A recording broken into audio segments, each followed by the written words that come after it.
네, 안녕하십니까. 발언작성팀의 김영삼입니다. 지난 시간에 이어서 그 다음 문항 41번부터 또 쭉 보도록 할게요. 저랑 같이 요번에 이제 첫 번째로 해석할 문항은 뭐냐면 42번을 먼저 볼게요. 42번. 일단 문제를 보면요. 다음 자료는 2015년 고학력자 고용률과 고용 형태 현황을 분석한 자료이다. 이를 토대로 연구원 A와 B가 나눈 대화 중 옳지 않은 것은 이라고 되어 있으니까 우리가 일단 이런 문제를 봤을 때는 뭐를 먼저 봐야겠어요? 대화를 먼저 봐야겠죠. 대화를 보고 그 다음에 표가 맞는지 안 맞는지에 대한 비교를 하면서 찾아내야 될 겁니다. 무슨 얘기인지 알겠죠?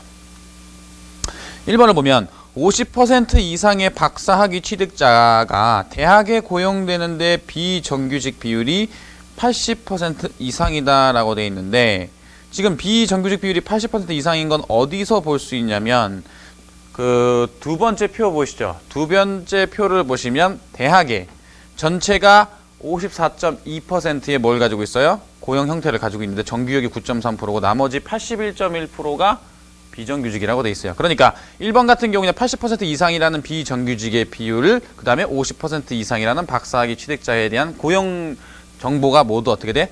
맞는 말이 돼요. 그죠? 그다음 두 번째. 그나마 정규직 비율은 민간 기업이 가장 높긴 하군. 그나마 정규직 비율을 민간 기업을 봅시다. 비율로 봤을 때는 그죠? 64.3%죠. 그러면 제일 높아요. 그지? 그러니까 2번 같은 경우에도 맞다라고 볼 수 있습니다. 3번 봅시다. 예술체육계열 박사학위 취득자 고용률이 세 번째로 높으냐라고 되어 있으니까 이건 어디로 가요? 위로 가죠. 첫 번째 표. 첫 번째 표를 봤더니 예술. 그죠? 예술체육 계열이라고 되니까 예술체육이 지금 61.1%로 이 막대 그래프의 높이로 봤을 때는 어때요? 세 번째로 높다는 겁니다. 무슨 얘기인지 알겠죠? 그 다음에 4번. 공공연구소의 박사학위 고용률이 민간기업의 2분의 1도 안 된다. 자, 공공연구소를 볼까요? 10.3%. 민간연구소를 볼까요? 민간연구소를 한번 보게 되면 민간기업이죠. 민간기업을 보게 되면 24.9%가 절반도 안 돼요. 그죠? 그러니까 이것도 맞고요. 고학력 인력 활용 면에서 재고해 봐야 되지 않겠느냐. 5번. 공공연구소와 정부 및 지자체에서 소화하는 고용률이 1.9%죠. 정부 및 지자체라 봅시다. 그 다음에 공공연구소도 보죠. 둘이 합치게 되면 10%가 넘어요. 그죠? 그러니까 이 부분이 바로 어떻게 되는 거야? 틀렸다라고 보시면 됩니다. 공공연구소 자체가 지금 고용률이 몇 %입니까? 10%를 넘는 상태죠. 그래서 10%를 채 안 된다는 이 내용이 어떻게 되는 거예요? 5번이 틀린 내용이 된다라고 보시면 돼요. 그래서 찾아주시면 됩니다. 알겠죠? 자, 그 다음 45번을 볼게요. 45번. 자, 45번을 보시면 얘도 역시나 자, 전개도 문제인데요. 자, 이번 이 문항 같은 경우는 입체도형으로 알맞은 건 뭐가 되겠습니까? 라고 되어 있는데 첫 번째를 봤더니 바로 그냥 그 위에 있는 걔가 바로 보이죠? 위에 있는 거를 그럼 기준으로 이렇게 잡아야겠네요. 이렇게. 자, 이렇게 보이시죠? 자, 이렇게 되어 있을 때 얘가 지금 어떤 형태로 되어 있느냐라고 보니까 의문 자체는 이런 형태로 되어 있습니다. 지금. 그죠? 이렇게 되어 있고 그 다음에 뭐 이런 형태로 되어 있는데 그 다음에 그려진 그림을 봤을 때는 약간 이렇게 그려져 있어요. 약간 요렇게 그려져 있으니까 얘를 맨 위로 올린 거지. 그죠? 맨 위로 올린 상태니까 이 부분이 이렇게 돼 있어. 그죠? 이 부분이 이렇게 돼 있고요. 그 다음에 이제 색칠된 부분이 이 부분이 이렇게 돼 있어요. 자, 이렇게 되어 있는데 비율을 보니까 바로 밑에 있는 게 어떻게 돼 있어? 앞쪽으로 접히면 어떻게 돼? 이렇게 나와요. 이렇게 앞쪽으로 접혔을 때 얘가 어떻게 들어오게 되냐면 이 방향으로 그대로 들어가게 되죠. 맞냐? 이렇게 될 거란 말이야. 그 다음에 옆쪽을 봅시다. 옆쪽에는 거기 전개도에서 바로 오른쪽 부분이야. 오른쪽 부분이지. 오른쪽 변을 이렇게 붙였다라고 생각해봐. 오른쪽 부분을 이렇게 붙이게 되면 얘는 어떻게 들어오게 돼? 이 모양으로 들어가게 돼요. 이 모양으로. 이 모양. 바로 답이 몇 번이 돼? 1번이 되죠. 1번이 바로 답이 됩니다. 이해가요? 이렇게 해서 1번 부분을 찾아주시면은 됩니다. 됐죠? 자, 그 다음에 46번을 한번 볼게요. 46번을 한번 보게 되면 2번 틀린 것도 한번 볼까요? 각 문항별로 틀린 거. 각 문항별로 틀린 걸 보게 되면 이제 얘도 윗면이 들어가 있는데, 그죠? 윗면이 들어가 있는 상태에서 봤더니 지금 이쪽 면이 어떻게 되어 있어? 붙여 있는 상태가 되는 거. 그 앞쪽에는 보니까 2번 같은 경우는 어디가 틀렸냐면 이쪽에 보시면 여기 앞쪽에 있죠? 얘가 지금 어떻게 돼 있냐면 밑으로 들어가 있죠. 이렇게. 이런 식으로 돼 있잖아. 이게 이렇게 들어가 있으면 안 되지. 어떻게 들어가 있어요? 위로 들어가 있어야죠. 이렇게. 그죠? 이 부분이 틀렸습니다. 그래서 앞쪽 면이 틀렸고요. 그 다음에 이제 3번 같은 경우에는 3번 같은 경우에는 어느 쪽 면을 지금 봐야 되느냐라고 보니까 여기 밑에 있는 면이죠. 밑에 있는 면을 봐야 됩니다. 밑에 있는 보고 위에 있는 걸 봤더니 색칠된 부분이 얘도 역시나 어때요? 색칠된 면이 틀렸어요. 색칠된 면. 색칠된 면이 어떻게 틀렸냐면 이 부분이 얘가 이렇게 돼 있잖아. 그죠? 그래 놓고 삼각형 부분이 어떻게 돼 있어? 삼각형 부분이 이렇게 연결이 돼 있단 말이야. 그죠? 그 다음에 얘는 어떻게 된 게 있어? 이렇게 되게 돼 있다고. 이렇게. 그 다음에 얘는 비스듬하게 이렇게 연결이 돼 있고. 맞아요? 이렇게 나와 있는데 이런 식으로 나와 있는데 이거랑 연결된 부분을 어디를 확인을 해야 되느냐? 3번 같은 경우는 앞쪽을 확인을 해야 되는 거니까 밑에 얘도 역시나 어떻게 봐야 돼? 이 부분이 연결이 됐을 때는 어떻게 봐야 되냐면 맞닿는 면을 항상 생각을 해봐. 맞닿는 면. 맞닿는 면을 생각을 해보면 거기 그 전개도에 봤을 때 전개도에서 어느 쪽 두 번째 큰 면이 두 개가 있잖아요. 요렇게 있는데 얘 같은 경우에는 맞닿는 면이 어디가 되겠냐라고 되어 있으면 여기가 될 거야. 이면이 맞닿을 거라고. 이면이 맞닿아야 되는 거니까 앞쪽으로 오게 되면 얘는 어떻게 해? 이쪽 형태로 대략적으로 봤을 때는 뭐 이런 형태로 와줘야 되는데 이게 나와 있어 안 나와 있어? 안 나와 있잖아. 틀린 거야. 3번 같은 경우는. 그럼 4번은 맞습니까? 라고 되어 있는데 4번 같은 경우에는 어떤 면이 돼야 돼? 위에 있는 면이 돼야 되죠. 위에 있는 면. 위에 있는 면이니까 얘가 지금 어떻게 된 거야? 앞으로 이렇게 돌려진 상태야. 4번은. 여기 나와 있는 이쪽 면 있죠? 요 면이 어떻게 되는 거야? 앞으로 이렇게 돌려져 있는 상태야. 맞아요? 앞으로 돌려져 있을 때 맞닿는 면을 역시나 보게 되면 맞닿는 면이 어디가 잘못되느냐? 여기 봐봐요. 이렇게 되어 있는 이 부분 있죠? 이 부분이 약간 이렇게 들어가야 돼요. 이런 식으로. 근데 어떻게 돼 있어? 방향이 반대에 있지. 이게 이쪽으로 뾰족한 면이 위로 가야 되는데 밑으로 가 있잖아. 이 면이 틀린 거야. 5번 같은 경우 찾아보시면 되고요. 5번 같은 경우도 한번 볼까요? 5번은 어떻게 돼요? 이쪽에는 여기 밑에 있는 면이 있죠. 밑에 있는 면이 어떻게 된 거냐? 뒤집혀진 거지.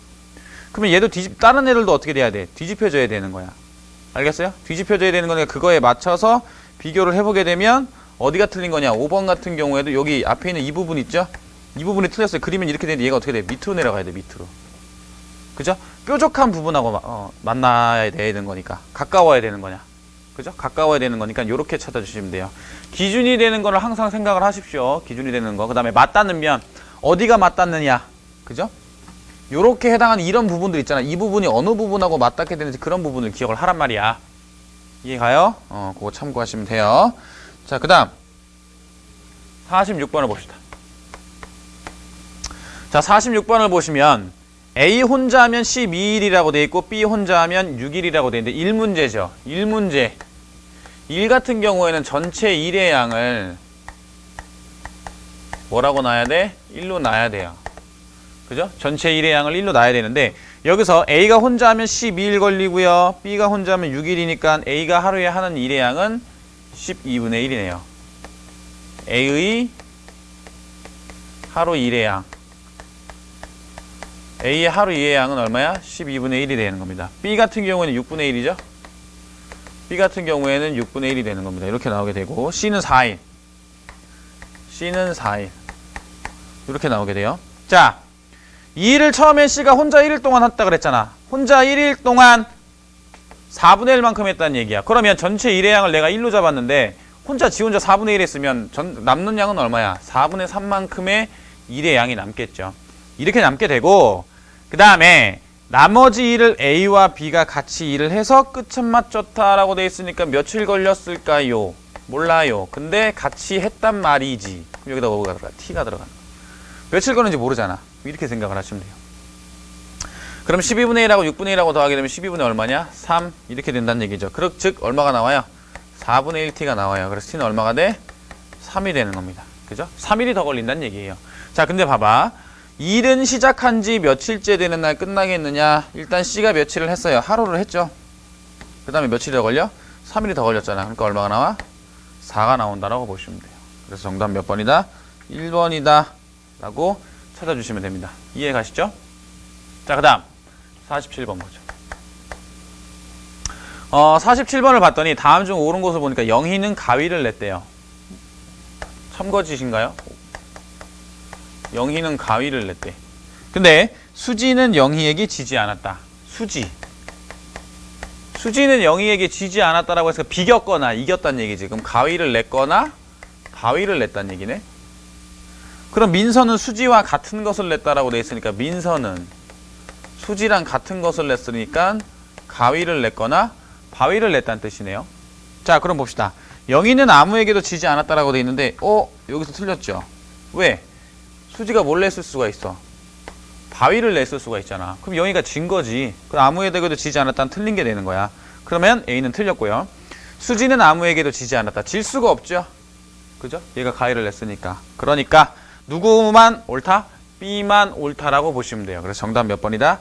2번이 된다라고 찾아주시면 돼요. 이 문제는 앞쪽에서 했던 것보다 조금 더 쉽죠. 금방금방 알 수 있으니까 이해 가시죠? 그렇게 찾아주시면 됩니다. 자, 그 다음 문항을 한번 보자. 50번을 볼게요. 50번 50번을 보면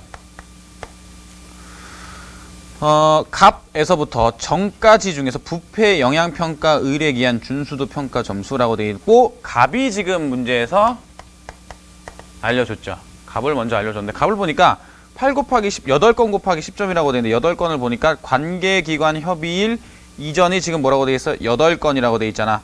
그죠?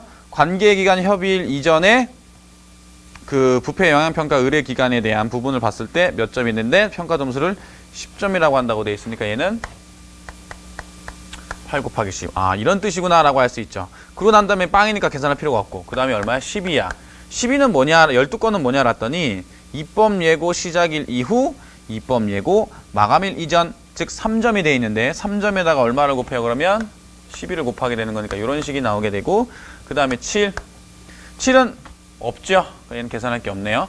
총 몇 건입니까? 얘네들이 처리한 건수를 봤더니 27건이래요. 그래서 이게 얼마가 나왔대? 4.3이 나왔대. 이런 얘기야. 얘를 그럼 먼저 이해를 해야 되지. 그죠? 그리고 난 다음에 이제 을, 병, 정 이렇게 해야 되는데, 그럼 을 같은 경우도 계산해 봅시다. 을 같은 경우에는 40건이죠. 그럼 얘는 40 곱하기 10이야. 400이 되겠죠? 그 다음에 쭉 0이 되다가 6 있네요. 6 곱하기 3이니까 얼마? 18이 되겠죠. 자, 밑에는 총 건수가 얼마냐? 46건이 되는 겁니다. 그럼 46분에 얼마가 나오게 돼? 418이 나오게 돼요. 얘는 그럼 대략 얼마야? 10은 안 되죠. 그죠? 9는 되나요? 9 조금 안 될 것 같네요. 그죠? 9는 되나? 9 조금 넘거나 9 좀 안 되거나. 4, 9, 36이죠? 그 다음에 6, 9, 54죠? 36에다 54니까 9 정도 나오게 되겠네요. 자, 그럼 얘는 일단 이렇게 써놓고요. 그 다음에 병 같은 경우에는 관계 협의일 이전 12건이라고 되어 있으니까 120점이 될 거고, 그 다음에 얘는 5점짜리네요. 그럼 40이 되겠죠? 그 다음에 3점짜리네요. 그럼 9점이 되겠네요. 총 건수는 몇 건이냐? 23건이다 라고 생각을 해볼 수 있습니다. 됐죠? 그러면 23건이 나왔으니까 얘는 23분의 얼마가 될 거냐? 169가 되네요. 그럼 8배가 되나요? 8배가 안 되죠. 7배 정도 나와요. 그죠? 7배 정도. 정 볼까요? 정 같은 경우에는 24, 240이고요. 그 다음에 3, 5, 15. 그 다음에 20이라고 되어 있으니까 얘는 60점이 되겠군요. 이렇게 되어 있는데 여기를 몇 점으로 나눠? 50점으로 나눠. 그럼 300이네? 50분의 315가 됩니다. 그럼 얘는 6점 얼마가 되겠네요.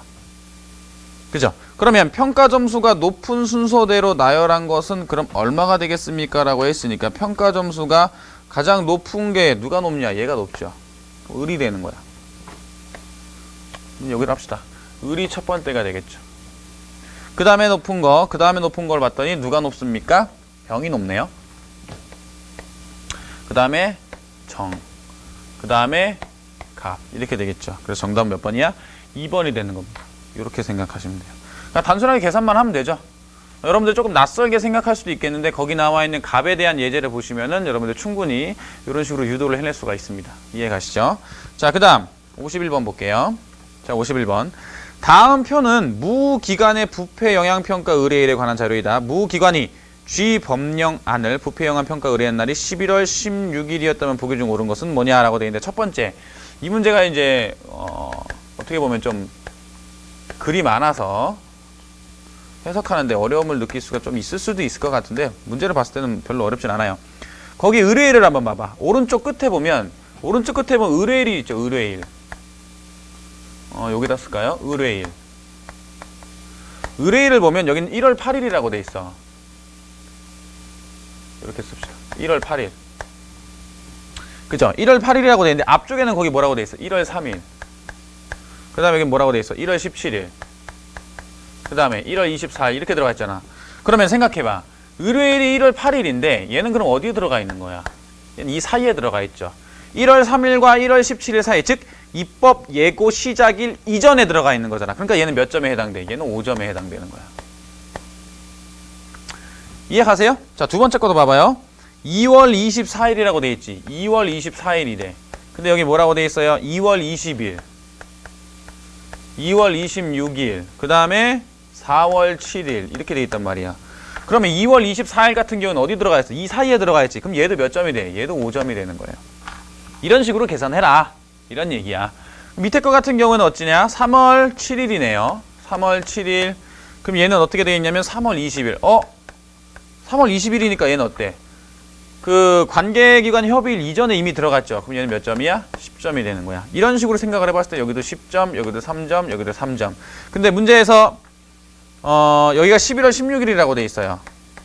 16일이라고 돼 있을 때는 어디 사이로 들어가게 되냐면 입법 예고 마감일 이전이 되는 거니까 여기도 몇 점이 돼? 3점이 되는 거야. 이렇게 계산을 하라는 뜻이에요. 알겠어요? 자, 그러면 무기관이 준수도 3점을 받은 법령안은 2개이다가 아니고 3개가 되는 거고요.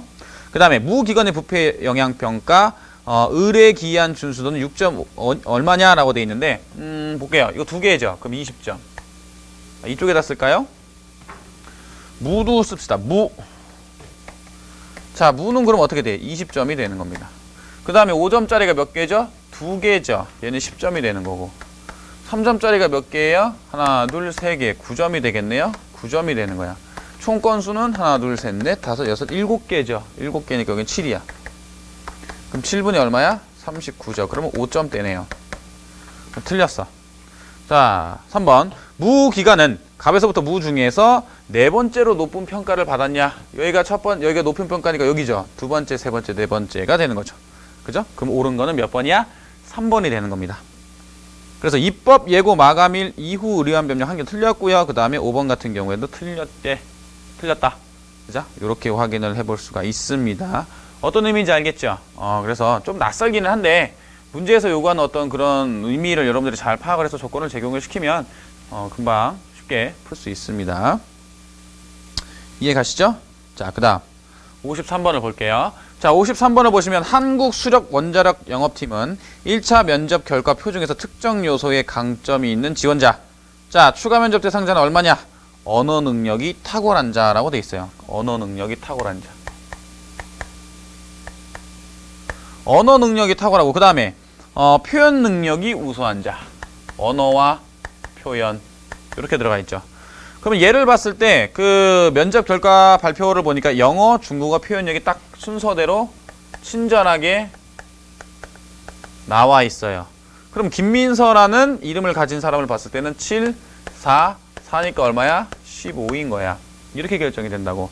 마찬가지로 그 다음에 10, 그 다음에 8, 8일 때는 얼마야? 26인 거야. 그 다음에 5, 9, 8일 때는 얼마야?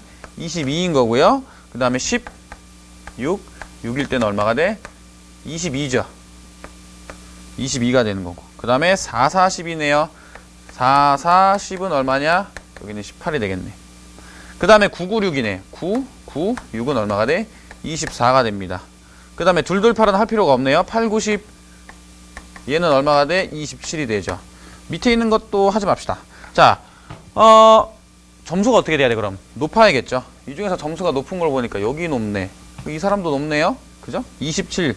그럼 허구연이 되는 거고. 그지? 그 다음에 이제 996짜리 얘도 어때요? 얘도 높네요. 그러면 정답은 몇 번이 돼? 3번이 되는 겁니다. 그러니까 점수의 합을 어떻게 하면 돼요? 해서 높은 순서대로 문제에서 요구하는 거를 찾으시면 되는 그렇게까지 어렵지는 않은 문제입니다. 어떤 해석만 잘 하시면 되는 거라서 어떤 의미인지 알겠죠? 그래서 3번으로 생각하고 넘어가시면 됩니다. 그 다음에 59번을 볼게요. 59번을 보시면 남자 5명하고 여자 4명이 있대요. 여자가 몇 명이 있어? 4명이 있는데 이 그룹에서 임의로 3명을 뽑아 남자와 여자로 줄을 세웠을 때 남자 여자 순으로 줄을 설 확률 몇 명을 세우는 거야? 3명을 일렬로 세우는 거죠. 3명을 일렬로 세우려니까 여러분 어떻게 생각하면 돼? 9P3이야 9P3 그죠? 9P3 그럼 이제 여기다가 3명을 세워야 되거든? 여기다 3명을 세워야 되는데 제일 먼저 남녀남이라 그랬잖아. 그럼 여기서 남자를 결정 지을 수 있는 경우의 수는 몇 개예요? 5개죠. 그리고 여기다가도 남자를 집어넣어야 되지. 그럼 여기다 1명 집어넣었으니까 여기는 몇 명을 집어넣을 수 있어? 4명을 집어넣을 수 있어. 그죠? 그 다음에 이제 여자가 있죠. 여자 4명을 넣어야 된단 말이야. 4명 중에 1명을 골라서 여기다가 이제 집어넣을 수 있는 경우의 수는 몇 가지가 나와? 4가지가 나와. 그럼 얘를 이제 계산을 해보면 얘는 9 8, 7이 되는 거고 얘는 5, 4, 4가 되겠죠. 그럼 얘네들이 어떻게 돼? 약분을 시키면 돼. 그 다음에 얘네들도 어떻게 돼요? 약분을 시키면 돼. 그래서 얼마가 돼? 63분의 10이 되는 겁니다. 그죠? 이렇게 5, 4, 4다. 이렇게 생각하시면 돼요. 이해 가시죠? 자, 그 다음에 60번 봅시다. 다음 중 괄호 안에 들어갈 도형으로 알맞은 것은 뭐가 됩니까? 라고 해놓고 지금 가만히 보니까 원래 뭐가 있어요? 60번에 짝대기가 3개가 있었어. 짝대기가 3개 요렇게 3개가 있었는데 지금 이게 어때요? 이게 요렇게 돌아가는 형태로 지금 바뀌었죠. 이렇게 돌아가는 형태로 간격을 보니까. 그리고 난 다음에 어떻게 생겼어요? 여기가 2개가 요렇게 생겼어요. 그러면 그 다음엔 어떻게 될까요? 라고 했을 때 그럼 얘도 이렇게 돌려봐요. 돌리면 어떻게 되겠냐? 이렇게 되겠죠. 이런 식으로. 그 다음에 이게 돌렸을 때 어떻게 돼? 이렇게 2개가 들어갔겠지. 맞아? 이렇게 2개가 들어갔을 거 아니야. 그럼 여기서 세로가 2개가 들어갔었잖아. 그럼 여기서 세로 2개가 더 들어가게 되면 이게 어떻게 되는 거야? 얘가 들어가겠죠. 그럼 정답 몇 번이 돼? 4번이 되는 거야. 이해가요? 그리고 난 다음에 이제 얘를 다시 한번 돌리게 되면 세로 2개가 더 들어갔으니까 그죠? 이쪽 끝에 라인의 마지막에 이쪽 끝에 라인에 어떻게 돼요? 여기가 들어가겠죠. 이렇게. 이해가세요? 이렇게 찾아주시면 됩니다. 그러면 정답은 4번이 된다라는 것을 알 수가 있어요. 그죠? 어떤 회전하는 방향이나 이런 것들을 참고를 하시면 됩니다. 무슨 얘기인지 알겠죠? 그래서 지금 60번 전에까지 봤고요. 그 다음에 이제 아까 배열되는 개수, 그죠? 나란히 배열되는 개수의 의미, 요거 기억을 좀 해두시고요. 60번까지 봤고, 자 잠시 쉬었다가 그 다음 강의 또 해설 강의를 계속 진행하도록 하겠습니다. 수고하셨습니다.